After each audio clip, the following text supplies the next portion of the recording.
Before we get one. Did we get a count? Still pulling up. Okay. I'll just go 1,000.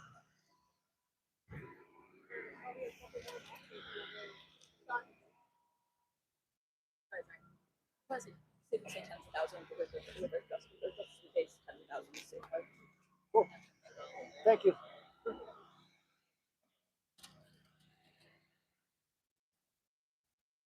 Hello, everybody. Welcome. Thank you for joining us today to talk about this critical issue of Line 5 in the Straits of Mackinac. I am Sean McBrearty. I'm the campaign coordinator for Oil and Water Don't Mix and the Michigan Director for Clean Water Action. Let me just take that. Members of the media, thank you so much for coming out and joining us. As you all know, this Friday is the deadline for the State Department of Environment, Great Lakes, and Energy to accept final public comments on whether or not Enbridge, the company responsible for the two largest inland oil spills in U.S. history, should be allowed to build an oil tunnel underneath 20% of the world's fresh water. I have here behind me some of the tens of thousands of comments that have been delivered to the Department of Environment, Great Lakes, and Energy, and that some of these are letters being delivered to Governor Whitmer. Now, Governor Whitmer has heard from her constituents about this literally since she was running for office. And we're still asking the governor to weigh in with a straight answer of whether or not she believes in an era of increasing climate change, we should trust a phenomenally untrustworthy corporation like Enbridge with the right to build an oil tunnel underneath 20% of the world's fresh surface water. What we're asking from the State Department of Environment, Great Lakes, and Energy is for them to deny Enbridge's permit requests. They have an easy path to do this based on the fact that Eagle's duties under the Great Lakes Submerged Lands Act require Eagle to look at the environmental impacts of building an unprecedented tunnel underneath the Great Lakes.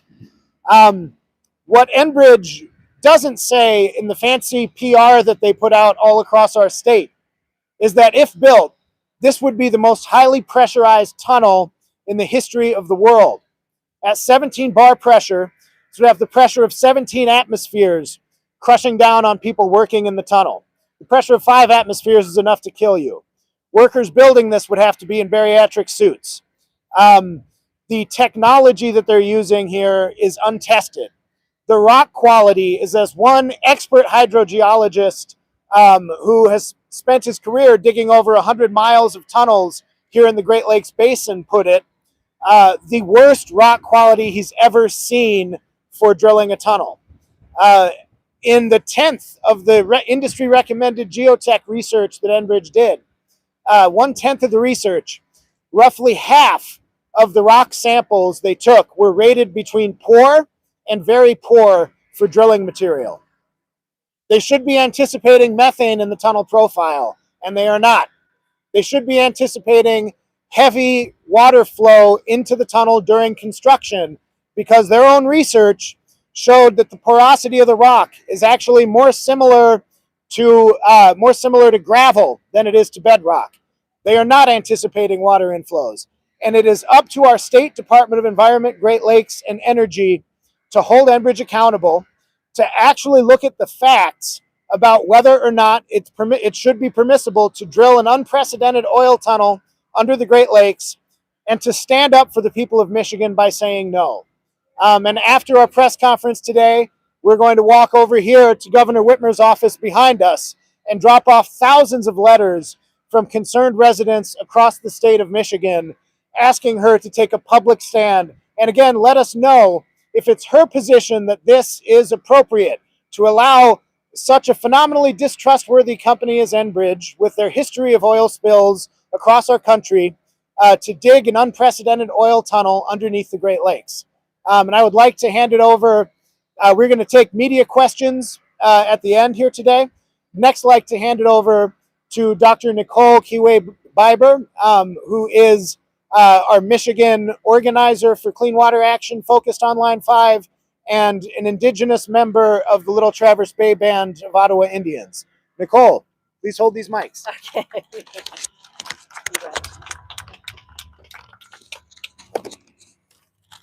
Ani bonjour, Nicole Kiwe-Biber, Indigenous, Nikwejong Ntojaba, Waganapkasino Dawa, Nishnabekwe, Mishiketodem, Obananang the Dago. So, as I hope people are well aware by now, Michigan's 12 federally recognized tribal nations want to see Line 5 shut down because it is a direct threat to our sovereignty and way of life. When the 645-mile-long pipeline was built in the early 1950s, there was certainly no consultation or information provided to the Indigenous Anishinaabe peoples of Michigan, despite clear constitutional language that treaties are to be considered the supreme law of the land. Today, a democratically destructive and treacherous through line is plain for all to see.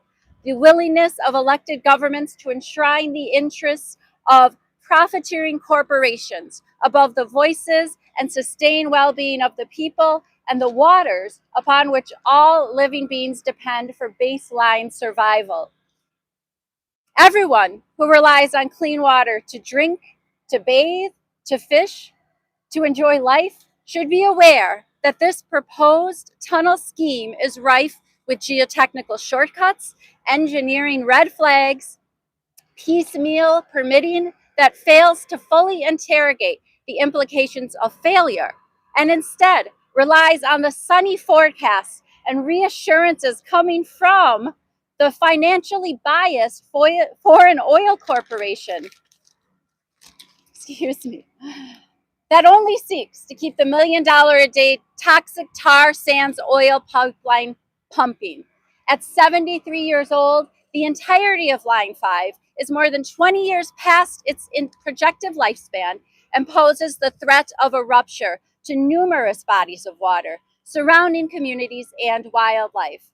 The 4 miles laying on the lakebed is just too obviously stupid to ignore. So Enbridge copied a rejected idea from an engineering class project, made a backdoor deal, and dressed it up as environmentally responsible for the public.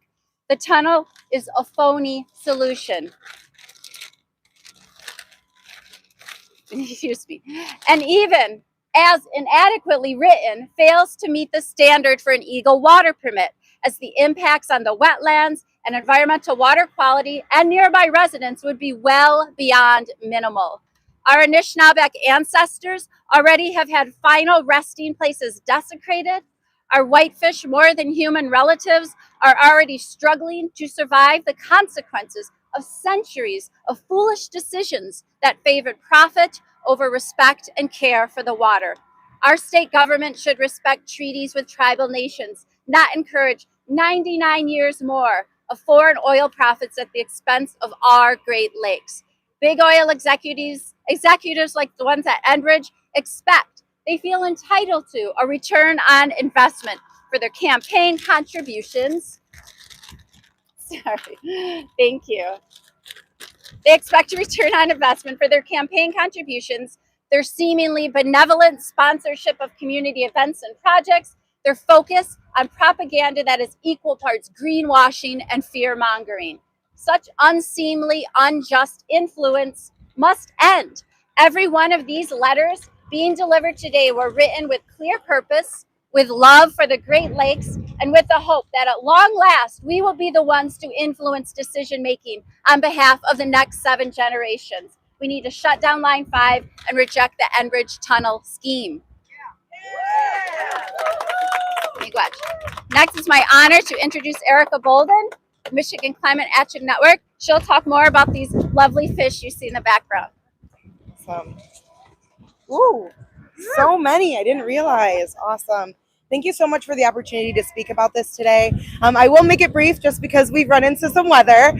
But these are fish that were folded not just on behalf of Michiganders, but the entire country plus. We collected over 86,000 fish in representation for the amount of people who do not want this pipeline in the Great Lakes.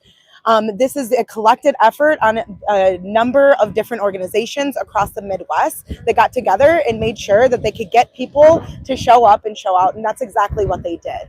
This is a representation of how people feel, not only in the Midwest, but across the country.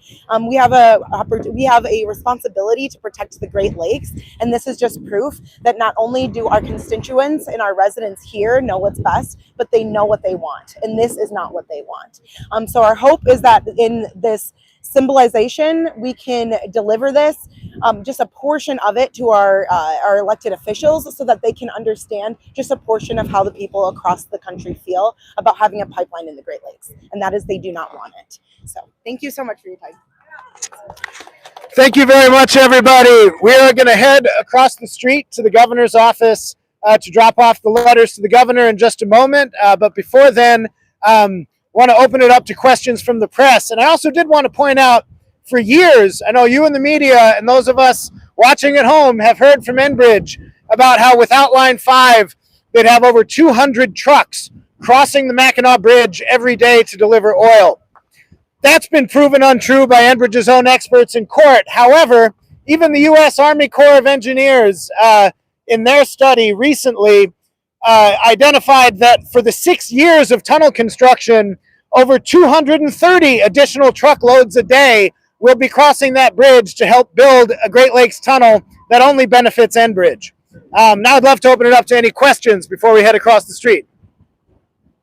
I'm wondering your thoughts on impacts to the surrounding environment, some of these visual or sound, kind of side effects of construction that would be going on for up to 6 years, according to the Army Corps report. Yeah, absolutely. Great question. So the question was about the environmental impacts and the local impacts of tunnel construction. One thing we know for certain, the dark sky park right there would no longer be a dark sky park for 6 years. They'd have over 400 foot high cranes with lighting 24 hours a day. That would destroy the Great Lake, the dark sky park right there. As far as the truckloads, again, the Army Corps has identified over 230 truckloads a day. More local impacts as far as the millions of gallons of slurry that Enbridge is seeking permission to dump into the Great Lakes would be devastating for the surrounding community as well. Not to mention the potential vibration impacts and water resources impacts from drilling a tunnel. Can you just make it clear, what are the final barriers preventing Enbridge from digging the tunnel right now? Enbridge needs permits from the State Department of Environment, Great Lakes, and Energy. There's an ongoing case before the Michigan Supreme Court around the MPSC permits, which have been granted, and then they'll need the federal government to issue permits in accordance with the Army Corps' EIS as well. And so these petitions are going to do what? These are letters to Governor Whitmer. About half of these are letters to Governor Whitmer from constituents asking her to take a public stand. The other half are comments to the State Department of Environment, Great Lakes, and Energy that we'll be delivering right after this, letting them know how residents feel about this project. Right. So people can only really reject permits that break the law, not based on the content that they agree with. So what are you guys pointing to that says, they can actually deny the permits through the legal issues? Great question. How can they deny the permits through the legal issues? I'm going to be brief with the weather, but the Great Lakes Submerged Lands Act requires that requires that there is minimal impact to the surrounding environment if they're going to issue a permit under the Great Lakes Submerged Lands Act. And we've seen even from the abrogated and shortened Army Corps EIS that there are substantial local and environmental impacts, which gives Eagle all the teeth it needs to deny the permits here.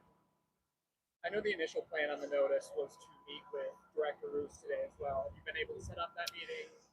Yes, we several of us met with Director Roos and his team at Eagle this morning to express our concerns. We're glad that Eagle was open to having the conversation, and we hope that they follow through and do their duty to protect the Great Lakes for the people. So is the Eagle permits having to do with the actual construction? Yes. Or does it have to do with the tunnel? Well, the construction would be construction of the tunnel. So the Eagle permits, the Great Lakes Submerged Lands Act permit, would have to certify that there would be minimal impacts or no impacts to the Great Lakes bottomlands and soils beneath the bottomlands from this project. And then the wetlands piece would similar minimal to no impact on the wetlands after looking at substantial alternatives. And so what you were saying earlier about the gravel and stuff, so what's the worst thing that could happen for them digging a tunnel under the straits? The absolute worst thing that can happen is something that we saw happen, and use your imagination from here, but in 1973, one of the biggest industrial accidents in Michigan history was when Detroit Water and Sewage Department was drilling a new water intake tunnel under Lake Huron, and they hit a methane pocket that was not expected. Somebody dropped a drill, and the resulting explosion killed 23 people inside the tunnel. If they hit a methane pocket here, which again, 1/10 of the industry standard geotech research was done, and they identified dissolved methane in groundwater. They're drilling on top of a known shale formation that they know contains methane.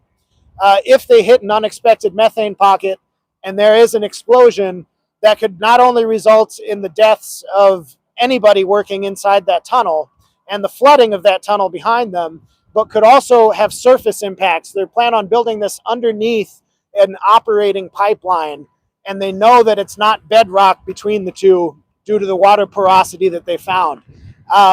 So the worst impacts would be that impact of everybody within the tunnel, as well as making the existing pipeline leak because of the ground shifting underneath it. One more here, similar to the last question. Just wondering your thoughts on the impact on the surrounding ecosystems, land and water. I see you have the fish behind you, so just kind of your thoughts there on potential impact on wildlife. Yeah, I know some of the biggest concerns around that, not only the wetlands and the waters themselves, but the impact of bentonite slurry on populations like the whitefish, which spawn in the Straits of Mackinac. Bentonite slurry, while it's not toxic, does coat fish gills. And when spilled in rivers by Enbridge in Minnesota back in 2021, when they were digging Line 3, caused some fish die-offs and some fish kills. We're very concerned about that happening to one of the largest parts of the tribal fishery in Michigan, and the whitefish themselves. Glad to take other questions later if folks have them. Thanks so much for coming out. I don't know which one's yours.